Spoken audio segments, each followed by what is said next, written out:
How y'all doing? It's your boy Bang out Holly. Welcome to the Real Life Testament.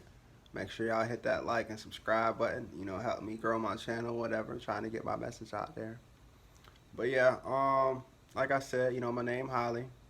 As you can see, I'm currently in a wheelchair right now. I got shot a few years back when I had just turned 19. You know, um, just young. In the streets, doing a lot of things I shouldn't have done. Starting at a young age.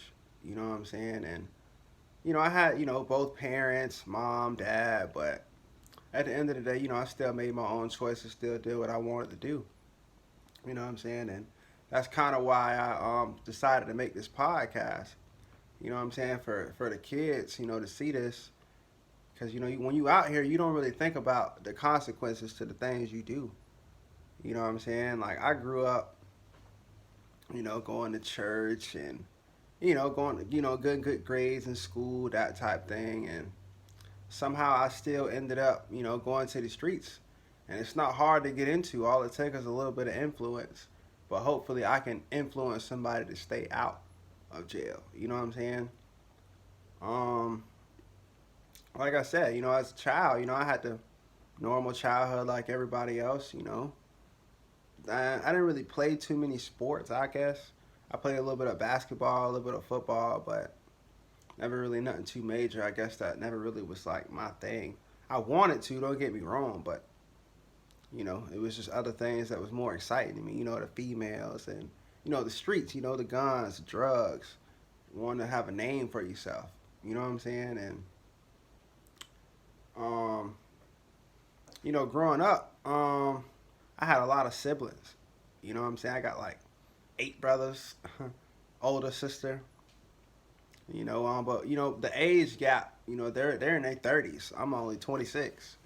So like the age gap has always been there. So I never really had like that person to tell me like don't do this or do this the right way. You know what I'm saying?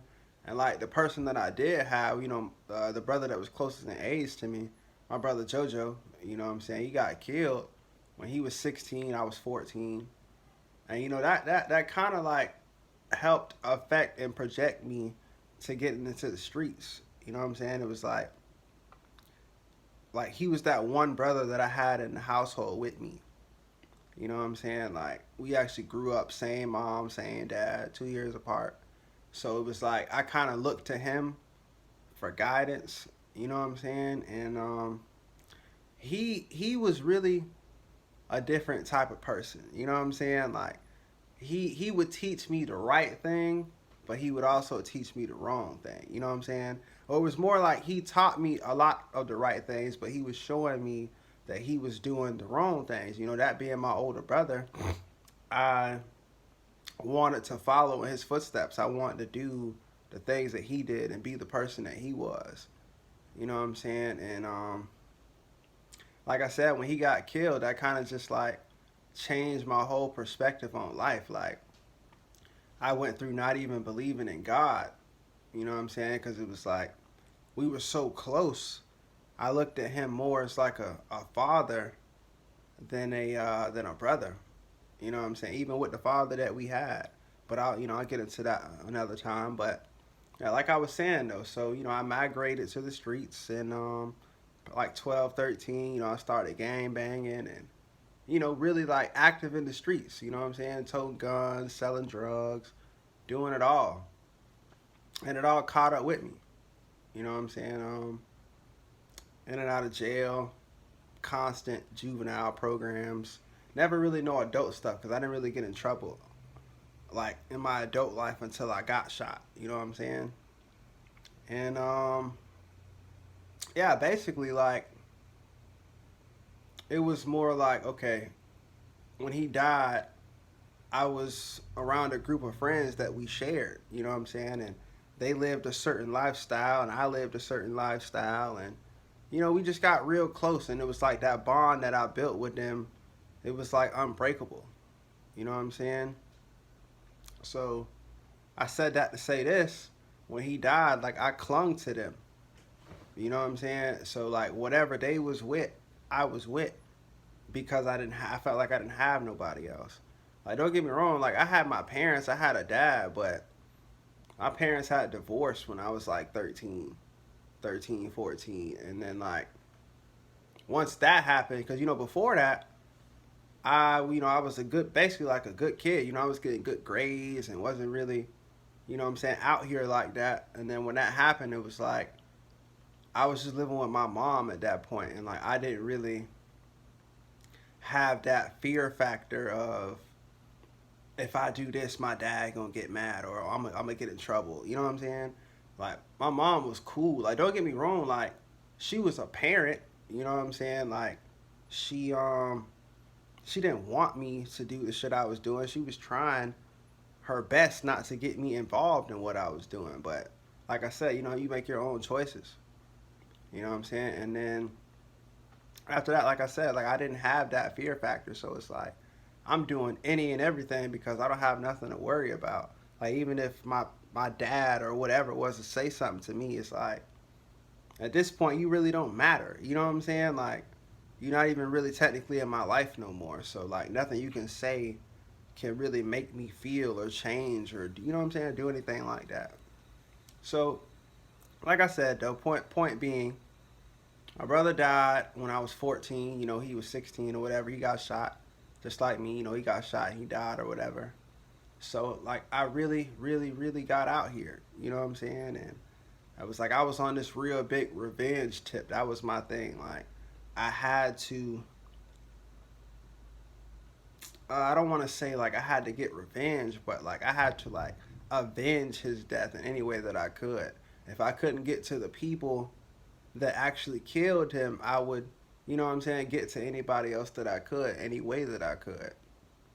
Whether that be, I see you, fight you, we jump you, you know what I'm saying, shoot at you, you know what I'm saying, whatever I had to do. And, now that I'm older, looking back, like, I realized, like, I didn't even have to do all that. You know what I'm saying? Like, it's cool. It's cool to go to school and be that smart guy, but I didn't know that. You know what I'm saying? I grew up in a place where I grew up in Melbourne, Florida. You know what I'm saying? Brevard County. It's real small. Everybody knows everybody. So it's like, it's really nothing here. It's nothing to really do but be in the streets. And it was like, that fame and that notoriety as a child, like, I wanted that. So I would do anything that I had to for you to think or look at me in that light. You know what I'm saying? So like, I'm breaking in houses, I'm robbing, I'm shooting, I'm doing whatever. You know what I'm saying? Just so people can look at me a certain way, because like I said, I was trying to be like my brother. You know what I'm saying? And basically, I just had to learn the hard way. You know what I mean? You know that saying, a hard head make a soft ass, and I had to learn that the hard way. You know what I mean? I'll get into, how I got shot another time, to say that for another video, whatever. But like I said, everything I was doing ended up catching up to me in the long run. Like, it sound good in the beginning, like, oh, I got away with this, I got away with that. But at the end of the day, you really don't get away with nothing. You know what I'm saying? Karma is real. Everything you do come back to you 7 times fold. And I'm the perfect example of that. You know what I'm saying? I feel like just yesterday I was walking. I was around, riding through the hood, you know what I'm saying, smoking weed, my friends, or the people I thought was friends. You know what I'm saying? And I just got away from what life was really about. You know what I'm saying? Like I said, coming from a small area, you don't really know too much outside of what's in your neighborhood. You know what I'm saying? So I didn't have like doctors and lawyers in my family and whatnot to look up to. I looked up to niggas in the streets. I looked up to the dope boys, the killers. I wanted to be like them. I wanted to be a part of that. You know what I mean? And basically, like I said, it just all caught up to me. You know what I'm saying? And I don't regret nothing though, because I feel like it made me into the person that I am today. Because the person that I am now and the person that I was 7 years ago when I got shot is two totally different people. And I really feel like this is a humbling experience. You know what I'm saying? This is part of the reason that I'm even making this channel to begin with. Because I hope that, you know what I'm saying, maybe I could save a life, save a child life if they watch this. You know what I'm saying? Because like I said, it all seemed fun and it seemed so good when you out there doing it. And you don't realize in the blink of an eye your life could be gone or you could be in prison. Like you see me in this wheelchair right now. I'm supposed to be in prison right now. Even in this wheelchair, I was facing my life in prison. By the grace of God, I'm still here right now. But like I said, that's another story within itself. So like I said, I just wanted to make this video, to introduce myself a little bit, let you guys know what I'll be talking about on this channel. And like I said, I'll try to do a couple videos, 2-3 videos a week or whatever. Um, but yeah, so with that being said, you know what I'm saying? Thank you for tuning in. Like and subscribe, like I said, for more content. There will be more content, trust me. And, just be blessed. You know what I'm saying? Be grateful in your life because it can change in a matter of seconds, a matter of minutes. It don't take much. And, yeah. Until next time.